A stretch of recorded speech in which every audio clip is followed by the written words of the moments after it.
Hello friends, नमस्कार। तो कैसे हैं आप लोग? उम्मीद है आप सब बहुत अच्छे होंगे और आप लोगों की पढ़ाई बहुत अच्छे से चल रही होगी। देखिए, हम लोगों ने अभी तक जो केमिस्ट्री है या जो रसायन विज्ञान जिसे है, रसायन विज्ञान का पार्ट फर्स्ट, इसमें 4 चैप्टर, ठीक, और जो पार्ट 2 है इसमें हम लोगों ने 1 चैप्टर कवर किया है।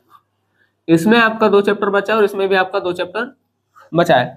ठीक, आपका जो रसायन विज्ञान का टॉपिक है वो आता रहेगा बीच बीच में इसमें। ठीक है, 3 से 4 दिन पर एक लेक्चर रसायन विज्ञान का आएगा।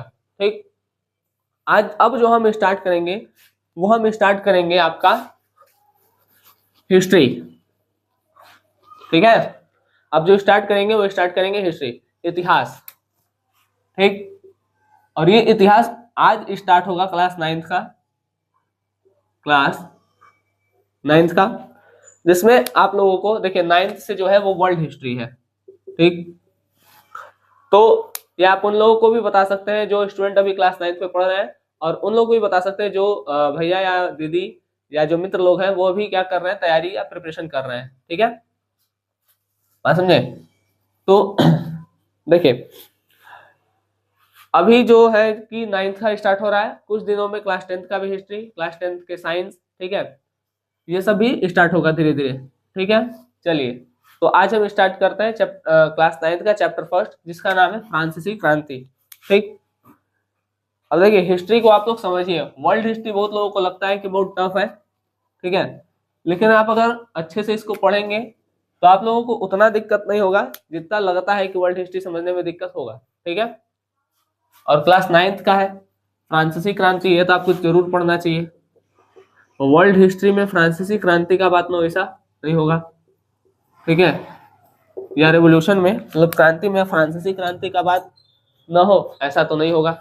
ठीक है, चलिए, हिस्ट्री है क्लास 9th और यह है चैप्टर फर्स्ट, जिसका नाम है फ्रांसीसी क्रांति।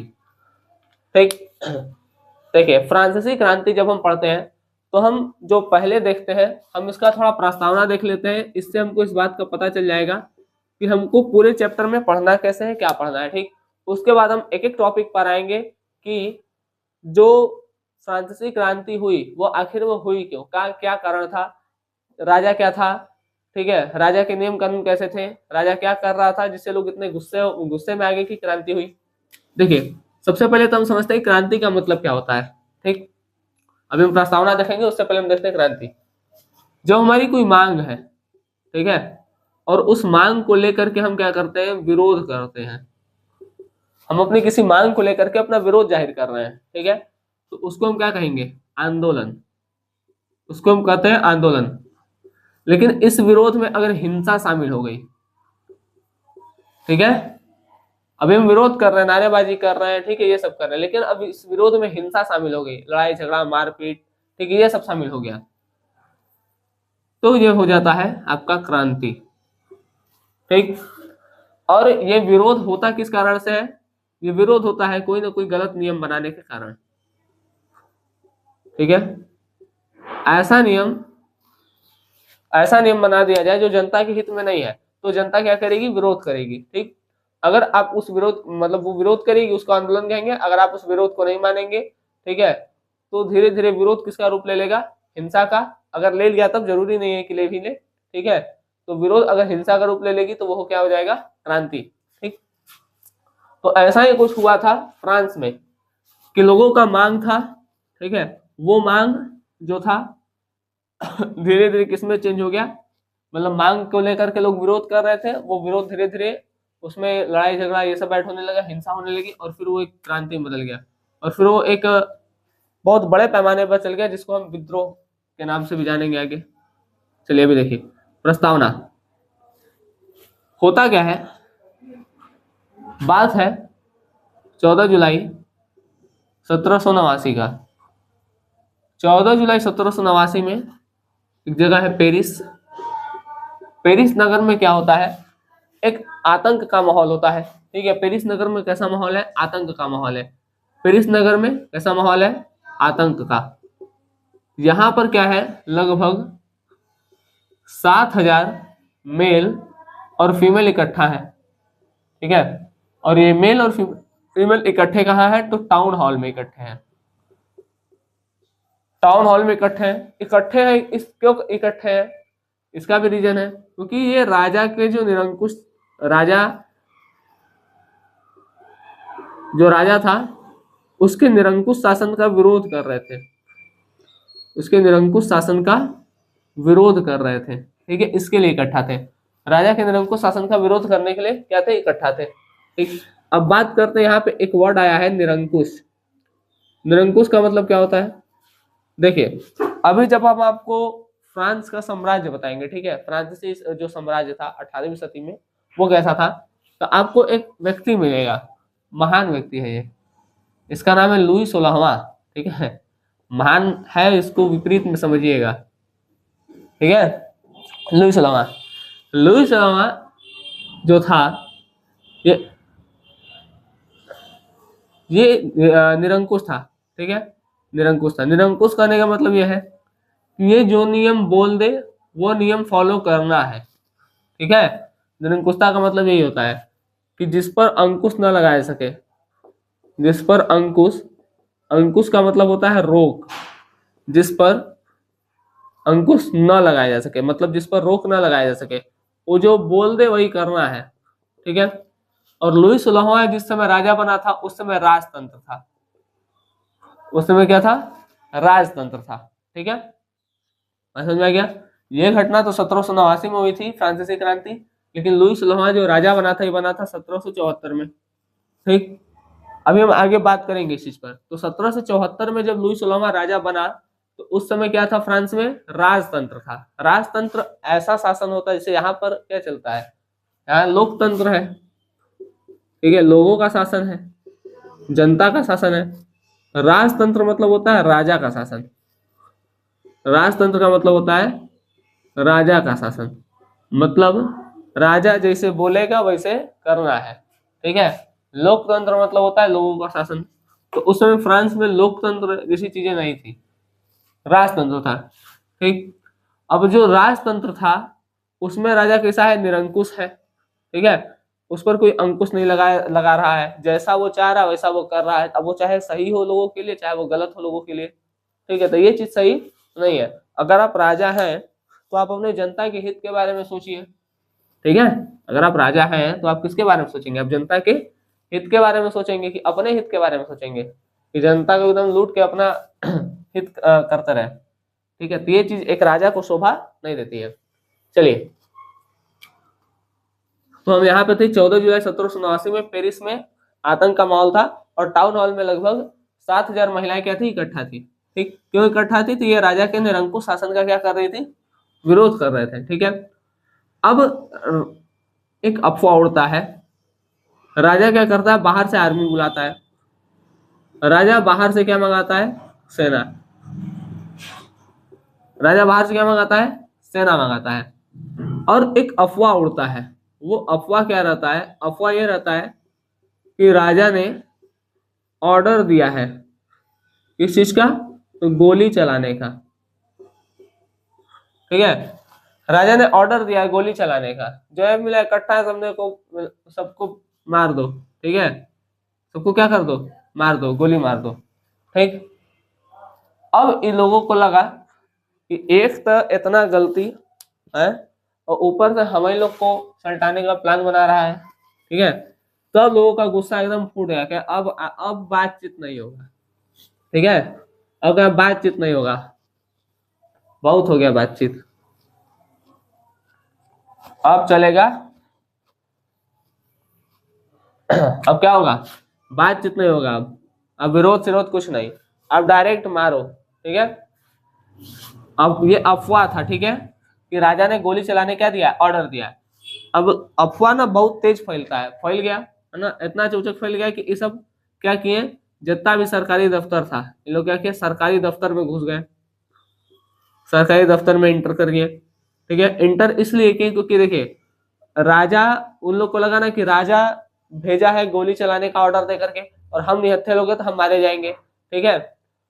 तो हमारे पास भी गोला बारूद या हथियार होना चाहिए जिसके कारण हम, जिससे कि हम उनका सामना कर सके, ठीक है। तो ये सोच था इसका, तो सरकारी दफ्तर में कुल किस लिए गए थे? ये लोग इसलिए गए थे कि हमको गोली बंदूक या गोला बारूद ऐसी चीजें मिल सके, गोला बारूद ये सब मिल सके। ठीक, सरकारी दफ्तर के बाद सब भागे बास्तिल के किले की ओर। कहाँ गए? अब गए बास्तिल के किले। अब दिक्कत है कि बास्तिल ही कहे गए और कहीं भी जा सकते थे। तो ना राजा जिसको पकड़ता ना, जो राजा के विषय में उठपटांग करता था, वो कहता था चलो तुमको घुमा लिया। ठीक, वो घुमाने बास्तिल किला ले जाता था तो वहां बंद कर देता था। ठीक है, समझे? बास्तिल का किला था, तो बास्तिल के किले में क्या करता था, जो विरोध करता था उसको राजा कहता था चलो तुम घुमा लिया। ठीक, अब जाता था उसको कहाँ बंद कर देता था? बास्तिल किले में बंद करके चलाता था। तो ऐसे करके कुछ लोगों को बंद किया था, तो कुल गया बास्तिल किले, आज खत्म। ठीक, बास्तिल किला क्या था? राजा के निरंकुश शासन का प्रतीक था। राजा के निरंकुश शासन का प्रतीक था, जिसके कारण ये लोगों के लिए क्या था, जिससे लोग घृणा करते थे। तो लोगों के लिए घृणा का केंद्र था, इन लोगों के लिए घृणा का केंद्र था। ठीक है, गए कुल बास्तिल के लिए, बाहर कमांडर था, कहा रुको रुको तुम लोग, वही कुल मार के चल गए। ठीक, बास्तिल के लिए गए। ठीक है, एक कमांडर को क्या कर दिए? मार दिए। ठीक, और बास्तिल किले में भी लोग उद्देश्य यही था जाने का कि वहां से गोला बारूद मिल जाए। सॉरी, उद्देश्य यही था यहाँ जाने का कि क्या मिल जाए? गोला बारूद मिल जाए। ठीक, उस चक्कर में एगो कमांडर को सबसे हटा दिए। ठीक, अब एगो कमांडर को हटाने के बाद क्या किए? 7 कैदी थे वहां बस। ठीक है, 7 कैदी क्या कर दिए? रिहा करा दिए। बास्तिल का किला तोड़ ताड़ दिए, बास्तिल का किला तोड़ दिए। और यहां से जो पत्थर मिला इनको, पत्थर मतलब जैसे तोड़ेंगे तो जो ईट का टुकड़ा उकड़ा ये सब मिला था, उसको सब ले जाके मार्केट में बेच दिए। तो बहुत हमारा पैसा लिए हो, चलो यही से कुछ कर्जा वर्जा चुके तुम्हारा है। ठीक है, बहुत खाए हो, अब हम लोग थोड़ा खा ले, बेच उच ले। तब बास्तिल के किला तोड़ करके सब कहाँ चल दिए? सॉरी, मतलब बास्तिल के किला तोड़ करके वहां का जो पत्थर था, जो किला तोड़े थे वहां का जो पत्थर उत्थर था, उसको लोग बेच दिए। किसको बेचे? उसको बेचे थे जो कि इस याद में उसको रखना चाहते थे कि हम लोग मतलब कि इस समय थे, बास्तिल किला तोड़ा गया था तो थे। ठीक है, एक याद के रूप में से हम लोग कहीं जाते हैं तो नहीं फोटो खींच लेते हैं कि हम लोग यहाँ आए थे। ठीक, तो वैसे यहाँ था, एक स्मृति चिन्ह या याद के रूप में क्या किए थे लोग? उसे रख लिए थे। ठीक, अब सुनिए, एक बात बताइए, हो क्या रहा है? चलिए, यहाँ पे ऐसा क्या हुआ था जिससे लोग इतना गुस्सा हो गए, इतना गुस्सा हो गए कि लोग किला तोड़ दिए।